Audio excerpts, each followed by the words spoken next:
നമസ്കാരം. കഴിഞ്ഞ ആഴ്ച കേരളത്തെ ചിരിപ്പിച്ചത് നമ്മുടെ മുഖ്യമന്ത്രിയുടെ പ്രസ്താവനയോ അല്ലെങ്കിൽ മുഖ്യമന്ത്രിയെ സ്തുതിച്ചുകൊണ്ടുള്ള സ്തുതിഗീതമോ ഒന്നുമല്ല. ചെങ്കൊടിത്തണലിൽ വന്ന ചെന്താമരേഷൻ പിള്ള എന്ന് പറയുന്നത് പോലെ മുഖ്യമന്ത്രിയെ സ്തുതിച്ച ഗാനമൊന്നുമല്ല. പകരം നമ്മുടെ മീഡിയകളുടെ അനുഗ്രഹം കൊണ്ട് കേരളത്തിന് ആത്മീയ ദൈവങ്ങളുടെ കുറവ് കൊണ്ട് കേരളത്തിനൊരു ആത്മീയ സ്വാമിയെ കൂടി കിട്ടി. നെയ്യാറ്റിങ്കര ഗോപൻ സ്വാമി. ഇനി അത് നെയ്യാറ്റിങ്കര ഗോപൻ സ്വാമിയുടെ അമ്പലത്തിലേക്ക് വർഷാവർഷം തീർത്ഥയാത്ര നടത്താൻ മലയാളികൾക്ക് കഴിവുണ്ടാവട്ടെ, അല്ലെങ്കിൽ അവർക്ക് അതിനുള്ള മനസാന്നിധ്യം ഉണ്ടാകട്ടെ.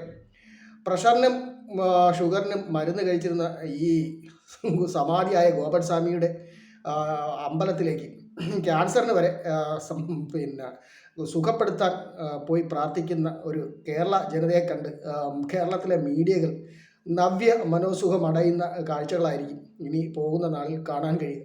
എന്തായാലും പാരഡൈസ് കഫേയിലേക്ക് സ്വാഗതം. ചൂള്ള ചായക്കൊപ്പം ചൂള്ള വാർത്തകൾ.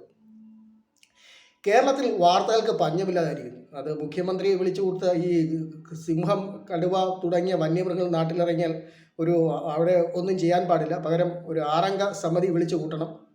പിന്നെ അവരുടെ യോഗം ചേരണം. ആ യോഗം കഴിയുന്നത് വരെ സിംഹങ്ങൾ ഒരു മര്യാദ പാലിച്ച് അവിടെ ഇരിക്കുമെന്നുള്ള മുഖ്യമന്ത്രിയുടെ പ്രസ്താവനയോ അല്ലെങ്കിൽ ചെങ്കൊടിക്കീഴിലെ ചെന്താമരാക്ഷം പിള്ള എന്ന പിണറായി വിജയൻ സ്തുതിഗീതമോ ഒന്നുമല്ല. പകരം നമ്മുടെ മീഡിയകൾ ഒരു നെയ്യാറ്റിങ്കരയ്ക്ക് അടുത്തുള്ളൊരു കുഗ്രാമത്തിൽ ഒതുങ്ങിപ്പോവേണ്ട ഒരു വിഷയത്തെ കേരളം ഒട്ടാകെ എടുത്ത് അവതരിപ്പിച്ച് ഒരു സമാധി, എന്തോ ഒരു വലിയ കാര്യം, അതൊരു കൊലപാതകമാണ് എന്ന രീതിക്ക് അവർ പുറത്തു കൊണ്ടുവരാൻ ശ്രമിച്ച മീഡിയകളുടെ അണ്ണാക്കിലടിച്ചുകൊണ്ട് തന്നെ ഈ മീഡിയക്ക് കിട്ടുന്ന ഓരോരോ പണികളെ എന്നൊക്കെ ചിന്തിച്ചു പോകാറുണ്ട്. ഇനിയിപ്പോൾ അത് തിരുവനന്തപുരത്ത് നിന്ന് ഈ നെയ്യാറ്റിൻകരയിലേക്ക് ഈ മൃതദേഹം കൊണ്ടുപോയ, അത് മൃതദേഹം എന്ന് പറയാൻ പാടില്ല, ഇനി അത് സമാധിയാണ്, ദൈവമാകും. ഹിന്ദുക്കൾ അങ്ങോട്ട് തീർത്ഥയാത്ര നടത്തുന്ന കാലം വളരെ വിദൂരമല്ല. എന്തായാലും എന്തൊക്കെ കോമാളിത്തരങ്ങളാണ് നമ്മുടെ നാട്ടിൽ നടക്കുന്നത്. അവിടെ കുംഭമേള, മഹാകുംഭമേള, ഒരു മനുഷ്യായുസിൽ ഒരിക്കൽ മാത്രം കാണാൻ പറ്റുന്ന മഹാകുംഭമേളയ്ക്ക് പോകാതെ 1-2 ശ്രീ സ്വാമിമാരൊക്കെ അവിടെ വന്നിരുന്നു. 1-2 കാഷായ വസ്ത്രധാരികളൊക്കെ. പബ്ലിസിറ്റി തീരെ ആഗ്രഹിക്കാത്ത അദ്ദേഹത്തിൻ്റെ പേര് പറഞ്ഞാൽ വായിൽ കൊള്ളില്ല, അത്രയും വലിയൊരു സ്വാമിയൊക്കെ വന്ന് ഈ മൃതദേഹം 2 ആശുപത്രി ജീവനക്കാർ, സത്യം പറഞ്ഞാൽ കാണുമ്പോൾ ചിരി വരും. സമ്പൂർണ്ണ സാക്ഷരത നേടിയ നമ്മൾ മലയാളികൾ എന്തൊക്കെയാണ് ഈ കാണിച്ചു കൂട്ടുന്നത്?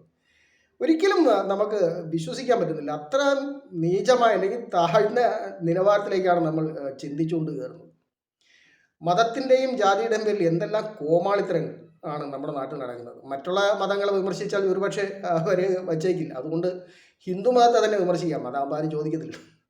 എന്തായാലും ഇത് കാണുമ്പോഴും ഒക്കെ വരുന്നൊരു തമാശ, ചിരി എന്ന് പറയുന്നത് നമുക്ക് പലപ്പോഴും അടക്കാൻ പറ്റാത്തതാണ്.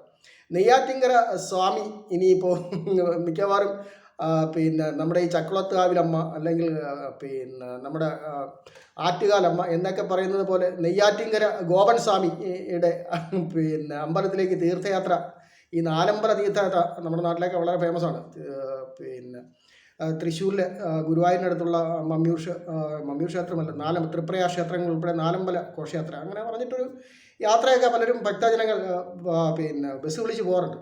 യാത്രയുടെ ഒരിടം വിനോദമാണെങ്കിലും ഭക്തിയാത്ര എന്നാണ് പറയുന്നത്. അതുപോലെ ഒരു ഡെസ്റ്റിനേഷനായി മാറും ഇനി വരും കാലങ്ങളിൽ നെയ്യാറ്റിൻകരയിൽ ഗോപൻ സ്വാമിയുടെ സമാധിയിലേക്ക്. മക്കൾ ആഗ്രഹിച്ചവരുടെ കാര്യങ്ങൾ നടന്നു. ഒരുപക്ഷെ ആ ചെറിയൊരു പ്രദേശത്ത് അറിയപ്പെട്ട് വല്ല ചെറിയ വരുമാനവും ഒക്കെ നേടി ആ മക്കളങ്ങ് ജീവിച്ചു പോയേനെ. പക്ഷേ ഇതിപ്പോൾ കേരളം മൊത്തം അറിയപ്പെട്ട് മക്കൾ വളരെ പൂജാരിയും ആ കുടുംബം വളരെ ദിവ്യത, ഭക്തി മാർഗത്തിലെത്തുന്ന ഒരു കാര്യത്തിലേക്കാണ് നമ്മുടെ മീഡിയകൾ ഇതിനെ അവതരിപ്പിച്ച് അവസാനം ഇത് ആ ഒരു രീതിക്ക് ചെന്ന് മാറുകയും ചെയ്തു.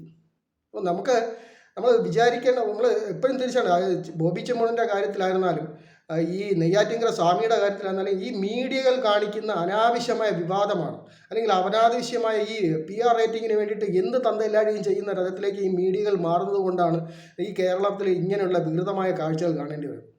നമ്മുടെ വരും തലമുറ ഒരുപക്ഷെ ഇതൊന്നും ശ്രദ്ധിക്കുന്നില്ല, അവർ മൊബൈലിൽ തോണ്ടുന്നത് ശ്രദ്ധിക്കുന്ന ആൾക്കാരാണ്. പക്ഷേ എന്നാലും ഈ ക്ലിപ്പിങ്ങുകൾ മൊബൈലിൽ കൂടെ തന്നെ വാർത്താ രൂപത്തിൽ ഇവർ കാണുന്നുണ്ട്. അതല്ലെങ്കിൽ പിന്നെ ഈ റീൽസിൽ ഇവരെ വൈകൃതമാക്കിക്കൊണ്ട് കാണിക്കുന്നുണ്ട്. ഇതിൻ്റെ സത്യാവസ്ഥ എന്താണെന്നറിയാൻ നമ്മുടെ കുട്ടികൾ കയറി ഇത് വാർത്ത സെർച്ച് ചെയ്യുമ്പോൾ ഒരു സാധാരണ മനുഷ്യൻ മരിച്ചു, അദ്ദേഹം സമാധിയായി, അദ്ദേഹത്തിന് പിന്നെ ദൈവമാക്കി കൊണ്ടു നടക്കുന്ന ഒരു തിരുക്കച്ചും അപരിഷ്കൃതമായ രീതിയിലേക്ക് മലയാളി മനസ്സ് മാറുന്നു എന്ന് പറയുമ്പോൾ നമ്മുടെ വരും തലമുറയൊക്കെ എങ്ങനെയാണിത് സ്വീകരിക്കുക? അതിനെക്കുറിച്ചൊന്നും നമ്മുടെ മാധ്യമങ്ങൾക്കൊന്നും യാതൊരു കൺസേണും ഇല്ല. അവർക്ക് വേണ്ടത് അന്നേക്കുള്ള അന്നം, അന്നേക്കുള്ള അന്നം കിട്ടുക. അവർ നമ്മുടെ പി.കെ. കൃഷ്ണദാസ് അദ്ദേഹം പറഞ്ഞ പോലെ ഇറച്ചിക്കടയ്ക്ക് മുന്നിൽ കാവലിരിക്കുന്ന പട്ടികളെ പോലെ വാർത്തകൾക്ക് വേണ്ടി കാവലിരിക്കുക. ഏറ്റവും നല്ല വാർത്തകൾ കൊണ്ട് കൊടുക്കുന്നവരെ മീഡിയ മുതലാളി അംഗീകരിക്കും. അവന് പ്രമോഷൻ കിട്ടും, 500 രൂപ ബോണസും കിട്ടും. ആ ഒരു തരത്തിലേക്ക്, അതല്ല ഇതിൽ ഉണ്ടാക്കുന്ന ആഘാതത്തെക്കുറിച്ച് യാതൊരു കൺസേണും ഇല്ലാത്ത എന്തൊക്കെയോ കയ്യിൽ കിട്ടുന്ന വാർത്തകൾ പടച്ചുവിടുന്ന മീഡിയകൾക്കാവട്ടെ ഇന്നത്തെ വാഴ്ത്തുപാട്ട്. അത് ഈ മുഖ്യമന്ത്രി പിണറായി വിജയനെ വാഴ്ത്തി പാടിയ പോലെ ഈ മീഡിയകൾക്ക് വേണ്ടി ഒരു വാഴ്ത്തുപാട്ട് അദ്ദേഹം ഈ ജോലിയിൽ തുടരാൻ അനുവദിച്ചതിന് മുഖ്യമന്ത്രിയെ പുകഴ്ത്തി ഗാനമുണ്ടാക്കിയ ചിത്രസേനൻ എന്ന് പറയുന്നത് അദ്ദേഹത്തിൻ്റെ പേര് അങ്ങനെയാണെന്ന് തോന്നുന്നു. അദ്ദേഹത്തോട് പറയുക ഈ മീഡിയയും കൂടെ ഒന്ന് പുകഴ്ത്തി പാട്ട് പാടാൻ അല്ലെങ്കിൽ ഒരു പാട്ടൊരുക്കാൻ അവസരം ഉണ്ടാക്കുക. കാരണം കേരളത്തിനെ പുരോഗതിയിൽ നിന്ന് പുരോഗതിയിലേക്ക് ഒരു 15-ാം നൂറ്റാണ്ടിലേക്ക് തിരിച്ചു കൊണ്ടുപോകുന്ന മീഡിയകളാണെങ്കിലും മുഖ്യ പങ്ക് വഹിക്കുന്നത്. അവർക്ക് വേണ്ടി ഒരു വാഴ്ത്തുപാട്ട് മുഖ്യമന്ത്രിക്ക് വേണ്ടി പാടിയ അദ്ദേഹത്തിൻ്റെ പേരറിയില്ല, ചിത്രസേനൻ എന്നാണ് തോന്നുന്നു. അദ്ദേഹത്തോട് അഭ്യർത്ഥിച്ചുകൊണ്ട് പാരസ്കോപ്പിൽ വീണ്ടും കാണാം. ചൂണ്ട ചായക്ക്.